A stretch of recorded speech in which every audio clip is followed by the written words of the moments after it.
بسم اللہ الرحمن الرحیم۔ السلام علیکم ورحمۃ اللہ وبرکاتہ۔ میں محمد رضا نقشبندی آپ سماعت فرما رہے ہیں داستان نگر۔ داستان نگر میں عظیم کمسن سپہ سالار محمد بن قاسم کی ولولہ انگیز داستان۔ اس سے پہلے آپ اس داستان کی 20 قسطیں سماعت فرما چکے ہیں۔ آئیے قسط نمبر 21 کی طرف بڑھتے ہیں۔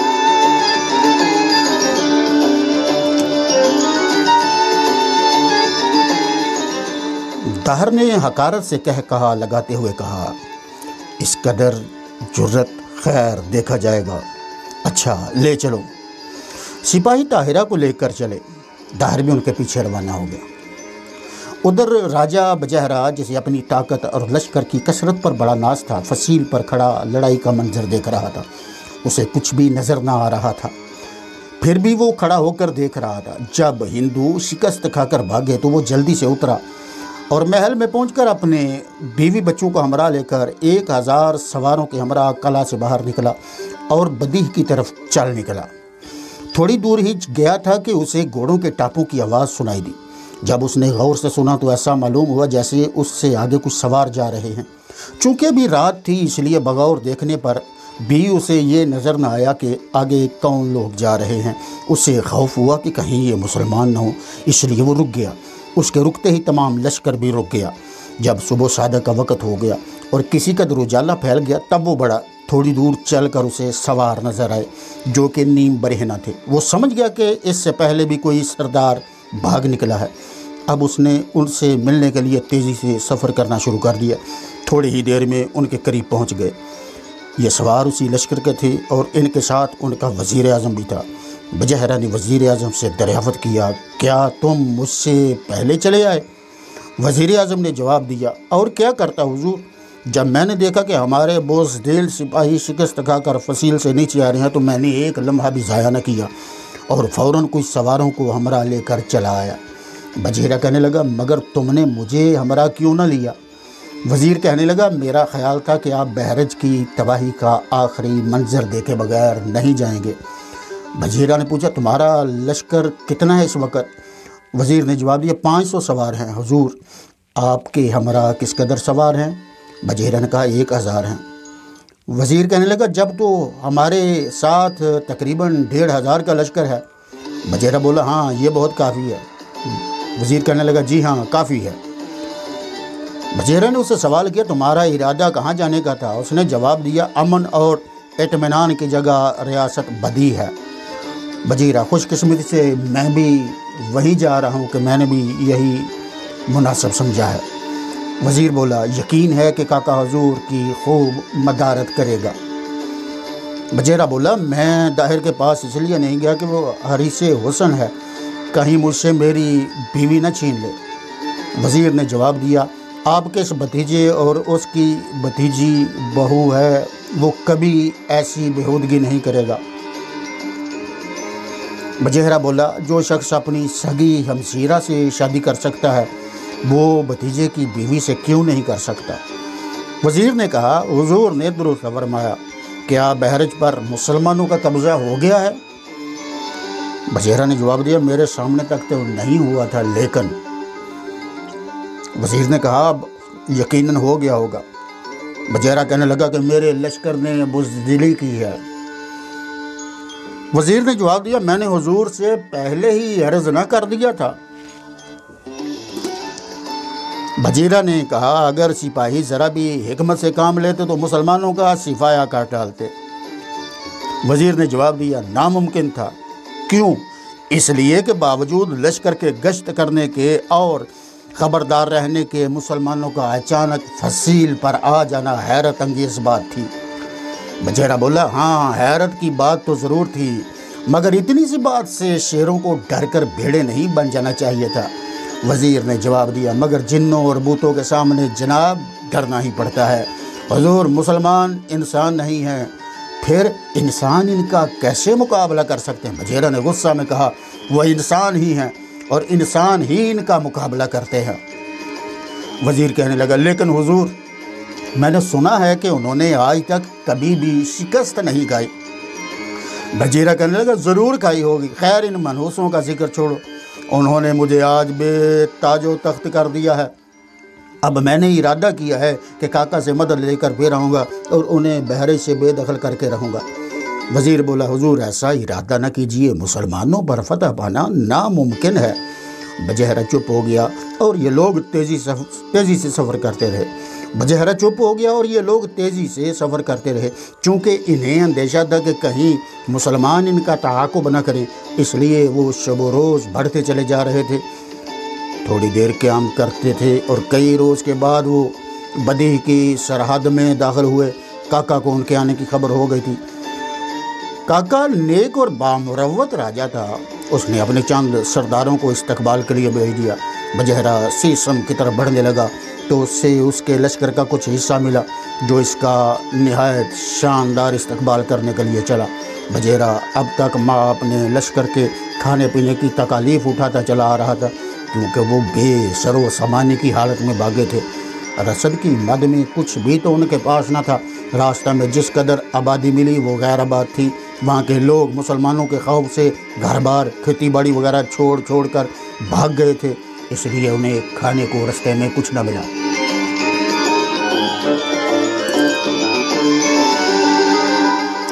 لیکن بدیع کی سرحد میں داخل ہوتے ہی استقبال کرنے والے لشکر نے تمام سامان مہیا کر دیا تھا اور اب وہ اطمینان سے سیسم کی طرف بڑھنے لگے تھے۔ تقریباً میل 2 میل چل کر وہ کمبا ندی کے ایک کنارے پر پہنچے۔ اس ندی کے کنارے پر بدیع کا دارالخلافہ سیسم تھا۔ سیسم کی عمارتیں دور سے نظر آ رہی تھی۔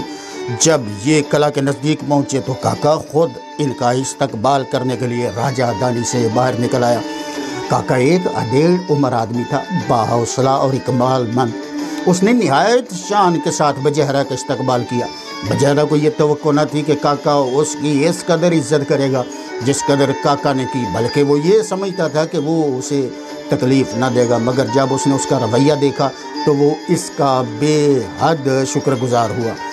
چنانچہ اس وقت یہ دونوں راجہ ایک دوسرے سے ملے تو بجہرہ نے کہا میں آپ کی اس کرم فرمائی کا جو آپ نے میرے لیے ہر ممکن آسائش بہم پہنچا کے کی ہے بے حد ممنون ہوں۔ کاکا کہنے لگا اس میں ممنونیت کی کیا بات ہے، آپ بھی راجہ ہیں میں بھی راجہ ہوں، آپ پر مصیبت آ پڑی ہے، میرا فرض بنتا ہے کہ میں آپ کی ہر ممکن مدد کروں۔ بجہرہ بولا میں ہندوؤں میں یہی تو بات دیکھنا چاہتا تھا۔ ہندوؤں میں یہی تو بات نہیں ہے کہ وہ اپنے بھائیوں کو کسی ابتلا میں امداد دیں۔ ہندوؤں میں یہی بات تو نہیں ہے کہ وہ اپنے بھائیوں کو کسی ابتلا میں امداد دیں۔ اگر یہ بات ہو جائے تو پھر ایک بھی ہندو کبھی بھی مبتلائے غم نہ ہو۔ کاکا کہنے لگا یہ ہماری خود غرضی ہے، ہندو کسی ایک مذہب کو نہیں مانتے، کوئی سناتنی ہے، کوئی جینی ہے، کوئی ناستک ہے، غرض کے سینکڑوں مت یعنی مذہب اور طریقے ہیں، پھر آپس میں رواداری، بھائی چارہ اور ہمدردی کیسے پیدا ہو؟ بجہرہ بولا آپ ٹھیک فرما رہے ہیں، چونکہ سینکڑوں مذہب ہونے کی وجہ سے ہندوؤں کے ٹکڑے ہو چکے ہیں، لہٰذا وہ اندرونی طور پر نہایت کمزور ہیں۔ کاکا بولا یہی بات ہے، آپ نے مسلمانوں سے ناحق جنگ چھیڑی۔ بجہرہ کہنے لگا میں نے خود جنگ نہیں کی بلکہ وہ کمبخت خود ہی میرے قلعہ پر آ چڑھے۔ کاکا نے جواب دیا آپ کو فوراً ان سے صلح کر لینی چاہیے۔ کاکا بولا آپ کو فوراً ان سے صلح کر لینی چاہیے۔ بجہرہ نے جواب دیا آپ مجھے جانتے ہیں کہ میدان جنگ سے ہٹنا یا کسی سے ڈرنا میں تو جانتا ہی نہیں، چنانچہ میں تو مسلمانوں سے بھی نہیں ڈرا اور ان سے لڑا اور اس وقت تک لڑا جب تک کہ ایک میرا سپاہی بھی زندہ نہ رہا۔ بجہرہ میں کوئی اور بات ہو نہ ہو لیکن شیخی ضرور تھی۔ اس بیچارے نے قریب سے مسلمانوں کی صورتیں تک نہ دیکھی تھی، لڑنا تو کیا اپنے سپاہیوں کو بھاگتے ہوئے دیکھ کر خود بھی بھاگ آیا تھا، مگر کاکا سے اپنی دلیری کی ڈینگیں مار رہا تھا۔ کاکا نے اس کی طرف دیکھتے ہوئے کہا تو آپ کا تمام لشکر کام آ گیا؟ بجیرہ نے جواب دیا جی ہاں، قریب قریب سارا ہی لشکر مارا گیا ہے، صرف یہی لشکر بچا ہے جو میں اپنے ہمراہ لے کر تمہارے پاس پہنچا ہوں۔ کاکا نے پوچھا آپ کے پاس کس قدر لشکر تھا؟ بجیرہ نے جواب دیا 20,000۔ کاکا کہنے لگا اور مسلمان کتنے تھے؟ بجیرہ کہنے لگا میں نے شمار نہیں کیا، شاید وہ بھی اتنے ہوں۔ کاکا مگر میں نے تو سنا ہے کہ محمد بن قاسم کے ہمراہ صرف 6,000 کا لشکر آیا ہے۔ اس پر بجیرہ نے کہا کہ میں نے عرض کیا ہے کہ میں نے شمار نہیں کیا، ممکن ہے کہ 6,000 ہی ہوں۔ اب یہ سیسم کے قلعہ میں داخل ہو گئے تھے۔ ایسا معلوم ہوتا تھا کہ کاکا نے تمام قلعہ میں بجیرہ کے آنے کی اطلاع کرا دی تھی، کیونکہ جو ہی یہ لوگ قلعہ کے اندر داخل ہوئے، ہر طرف سے لوگ قلعہ میں داخل ہوئے اور ان کے استقبال کے لیے امڈ آئے۔ مرد، عورتیں، لڑکے اور لڑکیاں وغیرہ سب ہی تھے۔ مردوں میں سب صرف ایک ایک دھوتی پہنے ہوئے تھے، عورتیں اور لڑکیاں گھٹنوں سے ذرا نیچے دھوتیاں کیے اور انگیاں پہنے ہوئے تھی۔ اس مختصر لباس میں سطر پوشی کما حق و طریقے سے نہ ہو رہی تھی، اور بچے بالکل ننگے تھے۔ بعض جو ذرا بڑے ہو گئے تھے وہ لنگوٹ کسے ہوئے تھے۔ جب ان لوگوں نے مہاراج بجیرہ کی جے کے نعرے لگانے شروع کیے، بجیرہ اور اس کی رانی اس شان سے اپنا استقبال کیے جانے سے بہت مسرور ہوئے۔ کاکا انہیں اپنے ہمراہ لے کر اپنے محل میں جا پہنچا۔ لشکر چھاونی میں ٹھہرایا گیا اور راجہ رانی اور اس کے بچے وزیر سب محل میں ٹھہرائے گئے اور راجہ رانی اور اس کے بچے و وزیر سب محل میں ٹھہرائے گئے۔ اس طرح بجیرہ اپنے عزت و وقار اور تاج و شوکت کو کھو کر کاکا کا مہمان بن کر رہنے لگا۔ ایک دن کاکا دربار میں تھا کہ اہلیان دربار بجیرہ اور اس کا وزیر سب مقیم تھے۔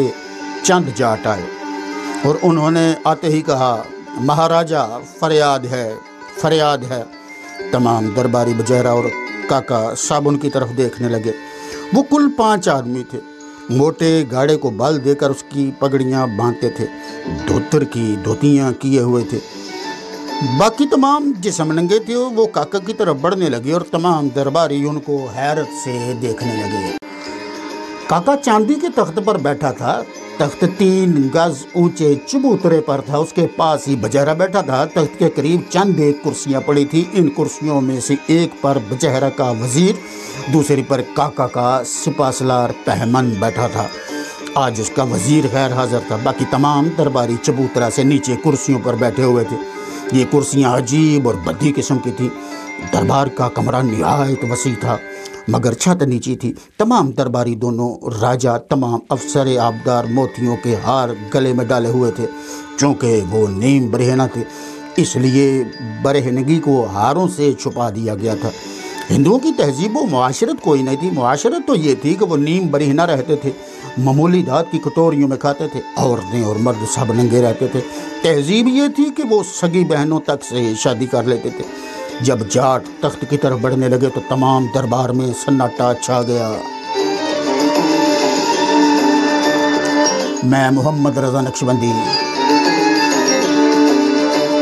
آپ سماعت فرما رہے ہیں داستان نگر میں عظیم کم سن سپہ سالار محمد بن قاسم کی ولولہ انگیز داستان۔